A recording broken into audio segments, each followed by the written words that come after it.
فاسألوا أهل الذكر إن كنتم لا تعلمون۔ محترم حضرات، ایک سوال مجھ سے یہ بھی کیا گیا ہے کہ اللہ کا ولی بننے کے لیے نماز کے علاوہ اور کیا کرنا ہوگا، اور کیا اس کے لیے کسی باطنی علم کی بھی ضرورت پڑے گی؟ دیکھیں، یہ جو باطنی علم کا جو دعویٰ کیا جاتا ہے کہ یہ باطنی علم جو ہے یہ خاص لوگوں کے پاس ہوتا ہے، جن کو لوگ اولیاء اللہ کہتے ہیں، تو یہ بالکل جھوٹا دعویٰ ہے۔ باطنی علم کچھ نہیں ہے۔ علم وہی ہے جو کہ کتاب اللہ کے اندر موجود ہے اور جو نبی کریم صلی اللہ علیہ وسلم کی صحیح احادیث کے اندر موجود ہے، بس وہی علم۔ اسی کو آپ ظاہری علم بھی کہیں، اسی کو آپ باطنی علم بھی کہیں۔ کوئی خاص باطنی چھپا ہوا علم جو خاص لوگوں کے پاس ہو، ایسا کچھ بھی نہیں۔ خود نبی کریم صلی اللہ علیہ وسلم نے اپنے صحابہ کرام میں سے کسی ایک صحابی کو بھی یہ نہیں کہا کہ یہ بس یہ خاص علم ہے جو تمہیں بتلا رہا ہوں، بس یہ کسی اور کو نہیں بتانا۔ اگر نعوذ باللہ نبی کریم صلی اللہ علیہ وسلم اس طرح کرتے تو آپ خیانت کرتے، لیکن آپ خیانت کرنے والے نہیں تھے۔ آپ تو پوری امت کے ناصح تھے، خیر خواہ تھے۔ آپ نے پوری امت کو ہر خیر کا حکم دے دیا ہے اور پوری امت کو ہر شر سے بچنے کا حکم دے دیا۔ آپ نے کچھ چھوڑا نہیں ہے دین کے اندر۔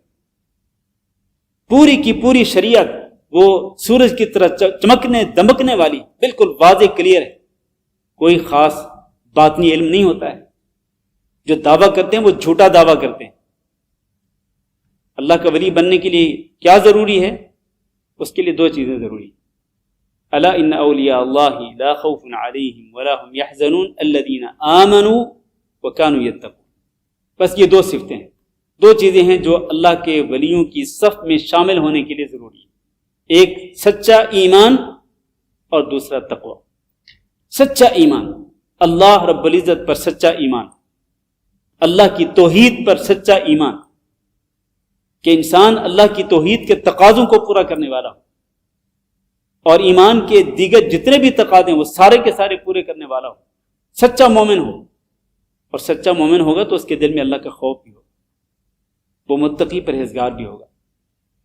تو یہ جو لکھا ہے نا کہ نماز کے لیے، نماز کے علاوہ اور کیا چاہیے؟ نماز تو دین کا ستون ہے۔ نماز کے علاوہ جو باقی دین اسلام کے فرائض ہیں وہ بھی ضروری ہیں اللہ کے ولیوں کے صف میں شامل ہونے کے لیے۔ دین کے تمام فرائض، ان پہ عمل کرنا ہوگا۔ پر یہ بات درست نہیں ہے کہ ایک انسان اگر ریاضت کر کے، محنت کر کے، مشقت اٹھا کے جب وہ ایک کورس کرتا ہے ایک خاص مدت کے لیے، چاہے وہ 40 دن کا ہو چاہے وہ اس سے زیادہ ہو، تو پھر انسان ایک ایسے مقام پہ پہنچ جاتا ہے، ایک ایسے سٹیج پہ پہنچ جاتا ہے کہ جہاں پر اللہ کے احکام کی پابندی سے وہ آزاد ہو جاتا ہے۔ یہ بہت بڑا فراڈ ہے اور بہت بڑا جھوٹ ہے۔ اللہ رب العزت نے اپنے پیارے نبی جناب محمد صلی اللہ علیہ وسلم کو اس کا حکم دیا کہ وَاعْبُدْ رَبَّكَ حَتَّى يَأْتِيَكَ الْيَقِينُ۔ آپ اپنے رب کی عبادت کرتے رہیے یہاں تک کہ آپ پر موت آ جائے۔ تو اللہ کے نبی کو تو موت تک عبادت کرنے کا حکم ہو رہا ہے، اور ادھر یہ خرافات اور یہ من گھڑت کہانیاں پھیلائی جا رہی ہیں۔ یہ بیان کیا جا رہا ہے کہ بس ایک سٹیج ہے، اس سٹیج تک بس محنت ریاضت کرنی پڑے گی، اس کے بعد آپ جب اس رتبے پہ پہنچ جائیں گے تو پھر اللہ رب العزت کی ساری پابندیوں سے آپ آزاد ہو جائیں گے۔ پھر نہ نماز، نہ روزہ، نہ حج، نہ زکوٰۃ، کسی بھی حکم کی پابندی آپ پر نہیں رہے گی۔ یہ جھوٹی خرافات ہیں اور من گھڑت کہانیاں ہیں۔ دین کے اندر ایسی کہانیوں کا کوئی وجود نہیں۔ واللہ اعلم۔